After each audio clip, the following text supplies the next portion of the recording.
If the license plate or number plate lights bulb stop working on the Passat estate, then the holders are in the tailgate. There's a lot of information online about the early Passats, which have 2 Phillips screws either side here, and makes it very easy to undo them. Not a lot of information that I've seen about the later ones. They modified them because this caused corrosion on the tailgate. If you get a flat head screwdriver, a stubby one, and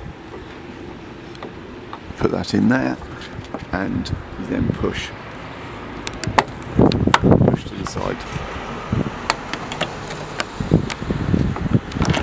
and then you can replace the bulb.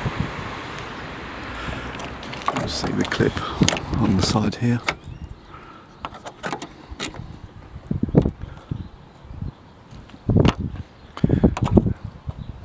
And replacing it is just the opposite.